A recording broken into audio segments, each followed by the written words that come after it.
So hello everyone, ये आज मेरा सेकंड वीडियो है मेरी सूडो कोड सीरीज़ का। जिसने मेरा पहला वीडियो नहीं देखा है तो मेरा पहला वीडियो देख लेना। उसमें मैंने 5 क्वेश्चंस कराए और आज भी मैं 5 क्वेश्चंस कराने वाली हूँ।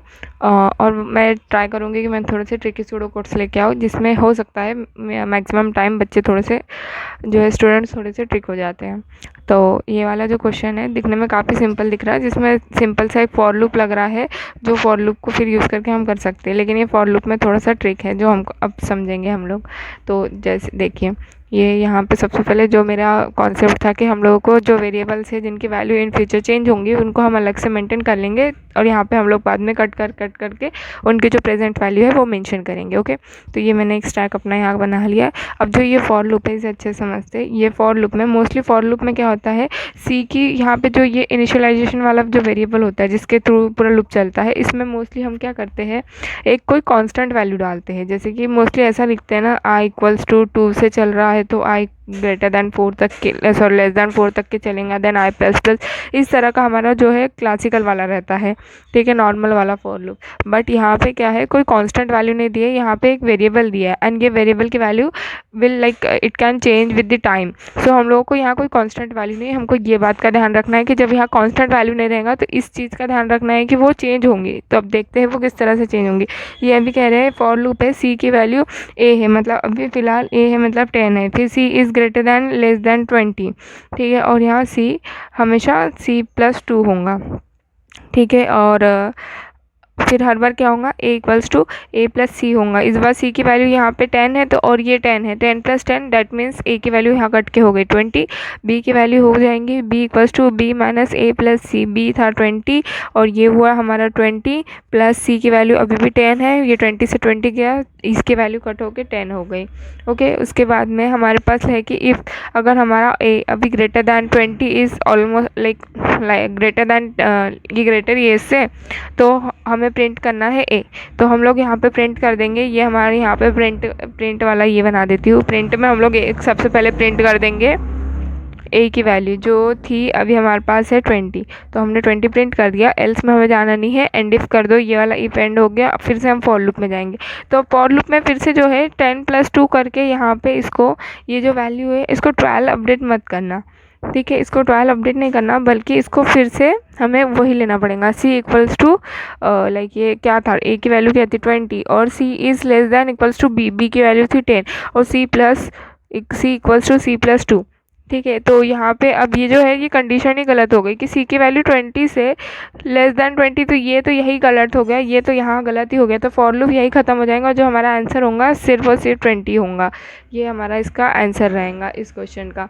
और मोस्टली इसमें बच्चे क्या करते हैं, इसमें स्टूडेंट्स क्या करते हैं ना कि ये +2 लिखा रहता है तो हम लोग इनिशियलाइज 10 से कर देते हैं, देन उसको 12 देन 14 देन 16 करके हम लोग पूरा सॉल्व करेंगे, और कहीं ना कहीं फिर जो मल्टीपल चॉइस में वैसे क्वेश्चन का आंसर रहेगा भी और उसको टिक कराएंगे, लेकिन वो गलत हो जाएगा। जब भी इस तरह से कोई कांस्टेंट वेरिएबल नहीं हो, यहाँ पे चेंजिंग वेरिएबल होगा, तो हमको उसकी वैल्यू हर बार देखनी पड़ेंगी और हर बार नई से इनिशियलाइज करनी पड़ेंगी।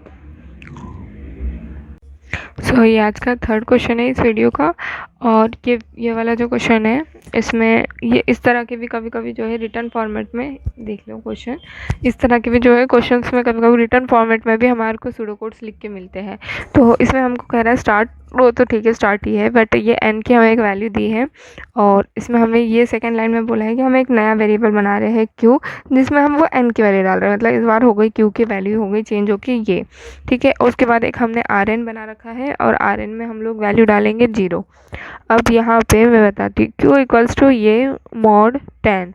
अब लास्ट टाइम मैंने बताया था कि मॉड में हमेशा रिमाइंडर वाली वैल्यू जाती है, और जब भी अभी देख लेंगे हम जब भी हम किसी भी चीज़ को 10 से मॉड करेंगे, जैसे कि 6 7 4 एंड 5, जब भी अब इसको सॉल्व करूँगी तो ये हो जाएगा, 2 मिनट में कर लूँ, 74 7 ज़ा 70 बचा 45 4 ज़ा 40 एट दी एंड बचा 5। और क्योंकि अब हमको वैल्यू तो रिमाइंडर लेनी है, तो एक कॉन्सेप्ट ये है कि जब भी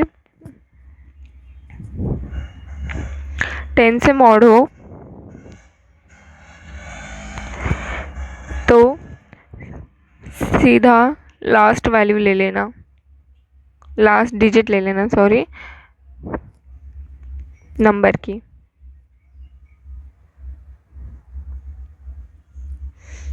ये एक कॉन्सेप्ट याद रखना, मतलब इस तरह से पूरा करते मत रहना। तो यहाँ समझ आ रहा है कि जो हमारे पास आर की वैल्यू है, आर की वैल्यू हम लोग आर की वैल्यू यहाँ कहीं नीचे स्टोर कर लेते हैं। आर की वैल्यू जो है हमारे पास अब चेंज होके क्या हो गई, 5 स्टोर हो गई। ठीक है, उसके बाद वो आर एन बोल रहा है। अब आर एन के अंदर हमें कह रहे हैं कि R N into 10 plus R, ये तो 0 इंटू 10 था, और यहाँ आर की वैल्यू अभी हमारे पास क्या थी, 5 थी। तो ये हो गया 0 प्लस 5, तो आर एन की वैल्यू अब हमारे पास कट के हो गई यहाँ पे 5। ओके, और फिर उसके बाद में क्या करना है हमें, q equals to q divide by 10। अब जब हम लोग q डिवाइड बाई 10 करेंगे, q की वैल्यू तो अभी भी जो है चेंज नहीं हुई, q की वैल्यू यही थी। जब q को हमने 10 से मॉड किया था तो हमारे पास लास्ट वैल्यू आई थी। अब जब हम q को 10 से डिवाइड कर रहे हैं तो हमारे पास ऑब्वियसली ये वैल्यू आएंगी, मतलब हमको लास्ट वाली वैल्यू हटा के ऊपर की वैल्यू लेना है। तो q के अंदर अब वैल्यू कट के हो गई, सिंपल इसको पूरा काट के 6 7 4 ये वैल्यू हो गई। ओके, अब देखो उसके बाद में हमें कह रहा है 4 टू ये 6 वाली स्टेप्स को हमको रिपीट करना है। तो हम लोग फिर से वही करेंगे। अब हम लोग इतना पूरा डिवाइड नहीं करेंगे, हमें पता है कि हमको लास्ट वाली वैल्यू लेना है। अब जब मैं 6 7 4 को डिवाइड करूँगी, तो जब मॉड करूँगी तो मेरे अंदर आर के अंदर लास्ट वाली वैल्यू आएंगी, मतलब आर के अंदर अब मैं स्टोर कर लूँगी लास्ट वाली वैल्यू 4। और जब ये वाला फार्मूला जब सेकेंड टाइम के लिए चलेगा तो यहाँ पे क्या होगा, आर एन की वैल्यू जो 5 हो चुकी थी, 5 into 10 plus 4, 50 plus 4 equals to 54। R N की नई वैल्यू 54 हो गई।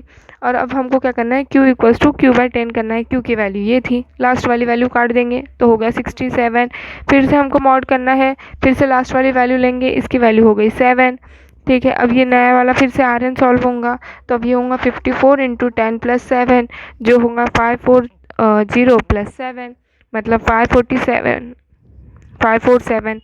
अब इसको फिर से हमको डिवाइड करेंगे तो लास्ट वाली वैल्यू कट जाएंगी, लास्ट में बचा 6 के बाद में फिर 6 के ये कटने के बाद में फिर हम मॉड वाली वैल्यू पे जाएंगे। मॉड में हमको फिर से ये वाली वैल्यू मिलेंगी 6, ये कट गया, यहाँ पे 6 हो गया, फिर से ये सॉल्व होगा। तो अभी हम देख रहे हैं कि ये जो वैल्यू थी ये कहीं ना कहीं उल्टी होते जा रही। तो फिर अब जब नेक्स्ट वाले बार में जब हम सॉल्व करेंगे तो आंसर हमारा निकलेगा ये। ठीक है, और उसके बाद जब हम डिवाइड करेंगे, क्योंकि ये लास्ट ही वैल्यू थी तो कट के ये हो गया 0, तो अंटिल ये 0 हो गया, ये जब यहाँ 0 हुआ तो हमको यहाँ रुक जाना है और हमको आर एन प्रिंट कर देना। जो आर एन है ये जो है रिवर्स हो गया है। तो अब हम देख सकते हैं, अगर किसी ने पढ़ा होगा तो ये वाला जो है रिवर्स वाले का जो है कोड था।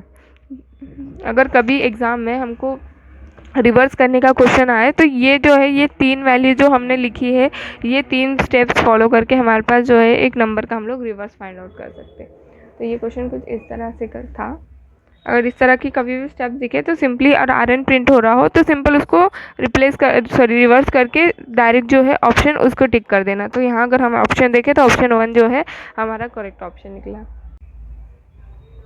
तो ये एक नेक्स्ट क्वेश्चन है, इसमें एक हमको फंक्शन दिया है और इस फंक्शन का नाम है सम, एंड ये सम एक वैल्यू लेगा जो है कि यहाँ पे नम लिखे और नम की वैल्यू हमको यूज़र से 4 आ रही है, ये क्वेश्चन में दिया रहेगा।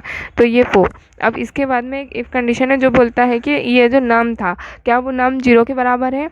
नहीं, ये 0 के बराबर नहीं है। तो हम नीचे जाएंगे, यहाँ लिखा है रिटर्न स्टेटमेंट। तो ये जो है एक रिकर्सिव वाला आएगा, इसमें हमको क्या करना है, इसको इस तरह से लिखते जाना है। यहाँ लिखा है नम प्लस नम इनटू, फिर यहाँ पे है हमको यही फंक्शन कॉल हुआ है तो यहाँ पे हम लोग फिर से ये फंक्शन कॉल करेंगे, लेकिन इस बार किसके लिए करेंगे, यहाँ लिखेंगे sum equals to num minus 1 मतलब 3 के लिए। फिर उसके बाद में हम नीचे जाएंगे, इफ़ कंडीशन चेक होंगी, क्या वो 0 के बराबर नहीं था। फिर हम वही स्टेप्स लिखेंगे, 3 प्लस 3 इंटू फिर से सम, और इस बार 2 के लिए कॉल होगा। फिर हम वही चीज़ लिखेंगे 2 प्लस 2 इंटू सम, फिर 1 के लिए कॉल होगा। फिर हम वही चीज़ लिखेंगे 1 plus 1 into sum equals to 0। जब हम 0 के लिए कॉल करेंगे, फिर हम अगर इफ़ कंडीशन देखेंगे, क्या इस बार नम की वैल्यू 0 के बराबर है? हाँ, तो हम लोग इस इफ़ के बाद वाले इसमें ना जाते हुए हम एल्स में जाएंगे, और ये कह रहा है रिटर्न कर दो नम की वैल्यू। तो इस कंडीशन तक के हमारे पास नम की वैल्यू क्या थी? जब हम इसके लिए जाएंगे, यहाँ इफ़ कंडीशन लिखेंगे, इफ़ इस बार हमारे ये यहाँ से जाएंगे, यहाँ इफ़ में चेक होगा क्या ये जो नाम है 0 इज इक्वल्स टू 0, यस। तो यहाँ तो नहीं जाएंगे, एल्स में जाएंगे और हम लोगों ने लिखा है रिटर्न कर दो 0। तो ये 0 कहाँ रिटर्न होगा, जहाँ वो कॉल हुआ था फर्स्ट टाइम, फर्स्ट वो जहाँ से कॉल शुरू हुआ था उसका, तो ये 0 यहाँ रिटर्न होगा। और ये वाला स्टेटमेंट क्या होगा, 1 + 1 × 0, 1 + 0 = 1। अब ये 1 रिटर्न कहाँ होगा, ये 1 रिटर्न होगा उसके अपर वाले ये वाले कॉल को, ठीक है। अब ये इसका सॉल्व करेंगे कि ये क्या होगा, 2 + 2 × इसको रिटर्न क्या हुआ 1, मतलब 2 + 2 4। अब ये 4 किसको रिटर्न होगा, ये 4 रिटर्न होगा उसके ऊपर वाले कॉल को। और फिर ये सॉल्व करेंगे, इसकी वैल्यू क्या आएंगी, इसकी वैल्यू आएंगी 3 + 3 × सम की वैल्यू क्या है 0, सॉरी ये 2, इसको ये वाली वैल्यू मिलेंगी मतलब 4, तो इसकी वैल्यू होंगी 3 + 3 4 × 12,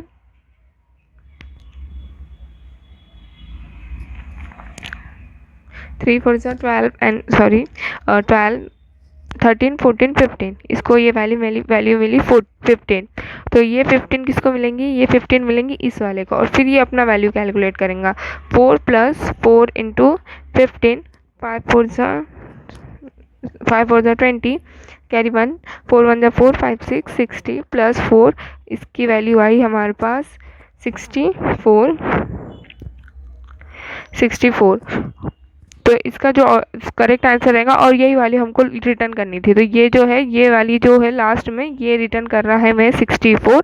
तो इस क्वेश्चन का जो रहेगा आंसर वो होगा हमारे पास 64, जो है करेक्ट आंसर बना इसका। तो इस तरह से ये जो है सॉल्व होता है क्वेश्चन रिकर्जन वाला। इसका एक बार आप स्क्रीनशॉट ले लेना, स्नैपशॉट जो भी है। तो ये देखते हैं, ये आज का सेट दूसरा क्वेश्चन है। तो ये दूसरा क्वेश्चन भी थोड़ा सा हो सकता हो कि थोड़ा सा ट्रिकी लगे, बिकॉज यहाँ पे इफ़ कंडीशन में कुछ अलग सा लिखा है, ठीक है। तो यहाँ पे सबसे पहले हमारे पास जो वेरिएबल है उनको मेंशन जल्दी से लिख लेंगे। b = 3 है, c = हमारे पास 3 है एंड d = हमारे पास 4 है। अब यहाँ इफ़ कंडीशन क्या बोल रही है, इफ़ कंडीशन यहाँ बोल रही है d इज़ लेस दैन 5, तो d की वैल्यू 4 है, तो 4 इज़ लेस दैन 5, हाँ सही है। अब ये एंड को भी छोड़ो, ठीक है। अभी हम ये दूसरी वाली देखेंगे, d is less then c = a + b, तब इसका क्या करें। तो जब भी ऐसा कुछ दिया हो c = a + b, तो पहले तो c = a + b कर लेना। c = a + b करेंगे तो 2 + 3, दैट मीन्स c की वैल्यू यहाँ पे कह रहा है 5। तो यहाँ पे ये क्योंकि यहाँ पे c की वैल्यू सही में चेंज होंगी, भले वो इफ में लिखा हो, लेकिन हाँ ये कोई गलत सिंटैक्स नहीं है, इसे आप कोड में भी चला के देख लेना, ये चलेगा। ये c = a + b हुआ, तो ये c की वैल्यू यहाँ से कट के हो गया 5, ये वाली वैल्यू कट के 5 हो गई, और यहाँ पे भी हमारे पास 5 आ जाएंगी। और यहाँ पे हम देखेंगे कि क्या ये जो था 4 इज़ ग्रेटर दैन 5, क्या हमारा 4 ग्रेटर दैन 5 है। तो अब हम लोग नेक्स्ट चीज़ देखेंगे, जो मैंने कहा था एंड को छोड़ो। तो ये जो एंड है, ये एंड जो है हमारे पास दो तरह के एंड होते हैं, कि ये वाला एंड और एक होता है ये वाला एंड।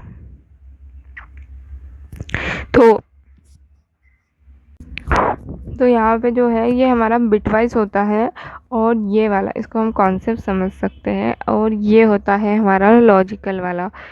देखो बिटवाइज वाला जो होता है वो बाइनरी पे काम करता है, बाइनरी हो गए या फिर इंटीजर्स हो गए। इंटीजर्स में भी अगर हम लोग ऐसा 5 एंड 2 लिखेंगे तो हम इसका फिर नेक्स्ट बाइनरी करते हैं, और फिर बाइनरी का हम लोग एंड करते हैं, ठीक है।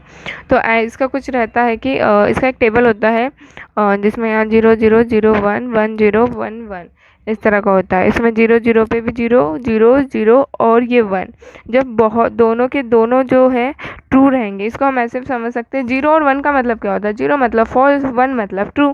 तो जब दोनों ही 1 रहेगा तभी हम लोगों को जो है 1 मिलेगा, डैट मीन्स जब दोनों ही ट्रू रहेंगे तभी हमको ट्रू मिलेगा, यही।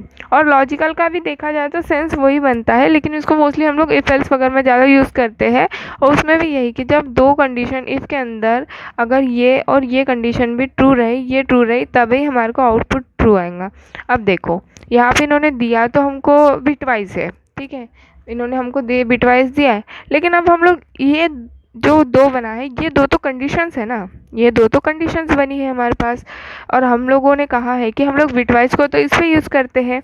अब यहाँ पे इस टाइम पे हम लोग कंफ्यूज हो जाएंगे एग्जाम में, लेकिन फिर आप इसको यही समझ लेना कि दो कंडीशन क्या है। ये कंडीशन क्या कह रही है कि ये ट्रू है, ये कंडीशन ट्रू है बट ये कंडीशन फॉल्स है। और जब हमारे पास ट्रू फॉल्स जैसी कंडीशन आती है, बिकॉज ये सिर्फ ट्रू और ट्रू पे ट्रू देगा ना, तो ट्रू और फॉल्स वाली कंडीशन फॉल्स और ट्रू वाली कंडीशन या फॉल्स फॉल्स वाली कंडीशन पे वो ऑब्वियस है कि आंसर हमेशा फॉल्स ही देगा हमको।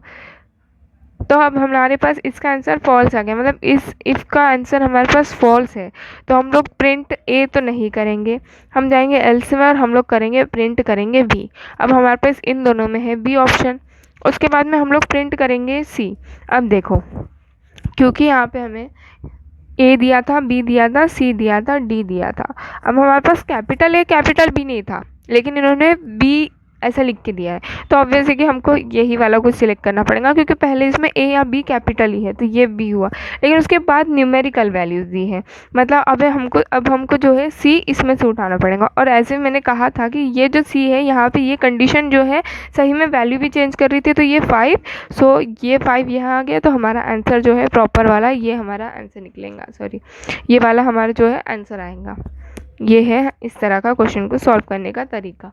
तो आप थोड़ा सा इस टाइप के क्वेश्चंस को ध्यान दे देना, इस तरह का थोड़ा सा इसमें लॉजिक है, जो मैंने लॉजिक समझा है उसको वीडियो के साथ साथ आप नोट डाउन कर लेना थोड़ा अपने हिसाब से।